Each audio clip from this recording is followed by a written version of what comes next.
Hello, welcome back to my channel. അപ്പോൾ ഇന്നത്തെ വിശേഷം എന്താണെന്ന് വെച്ചാൽ വിശേഷങ്ങൾ കുറച്ച് ഉണ്ട് കേട്ടോ. എല്ലാം ഞാൻ വീഡിയോസ് എടുത്തു വെച്ചിട്ടുണ്ട്, പതുക്കെ എഡിറ്റ് ചെയ്ത് ഇടുന്നതായിരിക്കും കേട്ടോ. അപ്പം കുറച്ച് ബിസിയും കാര്യങ്ങളൊക്കെ ആയതുകൊണ്ടാണ്. അപ്പോൾ എൻ്റെ വീഡിയോസ് ഒന്ന് കണ്ട് സപ്പോർട്ട് ചെയ്യണേ. ഇതെന്താണെന്ന് വെച്ചാൽ ഞങ്ങളുടെ വീട്ടിൻ്റെ അടുത്തുള്ള, അതായത് കൗക്കാട് ശ്രീ അയ്യപ്പ ക്ഷേത്രത്തിൽ മഹോത്സവമായിരുന്നു. അപ്പം അതിനോടനുബന്ധിച്ചുള്ള കുഞ്ഞു വിശേഷമാണ് കേട്ടോ ഈ വീഡിയോയിൽ കാണുന്നത്. കണ്ടിഷ്ടപ്പെട്ടാൽ ലൈക്ക് ചെയ്യാനും ഷെയർ ചെയ്യാനും കമൻറ്റ് ചെയ്യാനും സബ്സ്ക്രൈബ് ചെയ്യാനും ഒന്നും മറക്കരുത്. കണ്ടൊന്ന് സപ്പോർട്ട് ചെയ്യാം കേട്ടോ. ഉത്സവപ്പറമ്പ് നമുക്കൊരു വികാരമാണല്ലേ, നമ്മുടെ സംസ്കാരത്തിൻ്റെ പ്രതിപാലനമായ നിറമാർന്ന ഓർമ്മകൾ. ആന, നെറ്റിപ്പട്ടം, വഴിയോര കച്ചവടം, ജിലേബി, ഹലുവ, ഐസ്ക്രീം, വെടികൾ, സംഗീതം, നൃത്തം, കെട്ടുകാഴ്ച, പടയണി, പൊങ്കാല, വേല, ഇതൊക്കെ കൊണ്ട് ഓരോ മനുഷ്യൻ്റെ ഉള്ളിലും ഒരു നല്ല ഓർമ്മകളാണ് ഓരോ ഉത്സവപ്പറമ്പും എന്ന് പറയുന്നത്, അല്ലേ? എൻ്റെ കുട്ടിക്കാലത്തേക്കൊന്ന് തിരിഞ്ഞു നോക്കിയാൽ ഞാൻ ഭയങ്കര ഇൻട്രോവേർട്ടായ ഒരാളായിരുന്നു കേട്ടോ. ഇങ്ങനെ ഉത്സവപ്പറമ്പിൽ പോവുമോ, ഇങ്ങനെ എനിക്ക് ആൾക്കാരെ ഫേസ് ചെയ്യാൻ ഭയങ്കര മടിയായിരുന്നു. അതുകൊണ്ട് തന്നെ എനിക്ക് അങ്ങനെ വലിയൊരു എന്താ പറയുക ഓർമ്മകളൊന്നും അറിയാൻ വേണ്ടിയിട്ടില്ല കേട്ടോ.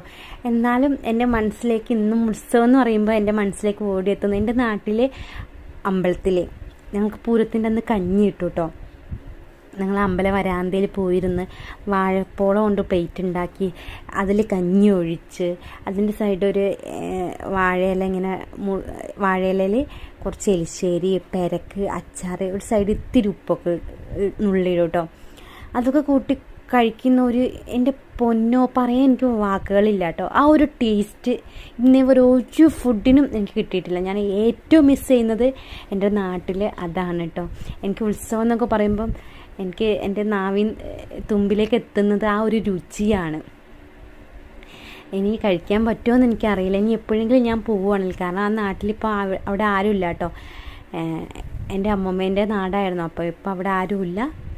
അപ്പോൾ ഇനി എന്തെങ്കിലും പോവുകയാണെങ്കിൽ ഞാൻ ഉറപ്പായിട്ടും വീഡിയോസ് എടുത്ത് നിങ്ങൾക്ക് ഞാൻ ഷെയർ ചെയ്യുന്നതായിരിക്കും കേട്ടോ. എനിക്ക് എൻ്റെ നാടിനെ കുറിച്ച് ഓർക്കുമ്പോൾ തന്നെ എൻ്റെ ഓർമ്മയിലേക്ക് വരുന്നത് ഈ ഒരു കാര്യമാണ് കേട്ടോ. എനിക്ക് ഭയങ്കരമായിട്ട് മിസ് ചെയ്യുന്നത് ഈ ഒരു കാര്യമാണ്. എനിക്ക് ഒരു ആഗ്രഹമാണ് അവിടെ ഇനിയും പോകണം, എൻ്റെ മക്കളെ കൊണ്ടുപോയി കാണിക്കണം എന്നൊക്കെ ഉള്ളത് കേട്ടോ. നടക്കുമെന്ന് അറിയില്ല, കാരണം നമ്മളിപ്പോൾ അവിടെ ആരുമില്ല കേട്ടോ. നമ്മളെ എല്ലാവരും അവിടെ നിന്ന്, ആ നാട്ടിൽ നിന്ന് നമ്മൾ വിട്ടിട്ട് പോകുന്നു. അപ്പോൾ നമുക്ക് അവിടെ ഇനി ആരുമില്ല, അതുകൊണ്ട് തന്നെ അങ്ങോട്ട് ചെല്ലാൻ പറ്റുമോ എന്നൊന്നും എനിക്കറിയില്ല. ഇനി എന്തെങ്കിലും ഒരു കാലത്ത് പോകാൻ പറ്റുകയാണെങ്കിൽ എൻ്റെ മക്കളെ ആ കഞ്ഞിയൊക്കെ കുടിപ്പിക്കണം എന്ന് എനിക്കൊരു വലിയൊരു ആഗ്രഹമുണ്ട്. ഞാൻ മിസ് ചെയ്യുന്ന ഏറ്റവും വലിയൊരു കാര്യം അതാണ് കേട്ടോ. ബാക്ക് ടു വീഡിയോയിലേക്ക് വന്നാൽ ഈ കാണുന്നത് എന്താ വെച്ചാൽ താലം പിടിച്ചുകൊണ്ട് നമ്മളെ അമ്പലം നമ്മൾ തൊഴുത് ഇറങ്ങുകയാണ് കേട്ടോ. അവിടുന്ന് അതിനുശേഷം നമ്മൾ പോകുന്നത് ഈ താലം പിടിച്ചുകൊണ്ട് നമ്മളെ നാട്ടിലെ തന്നെ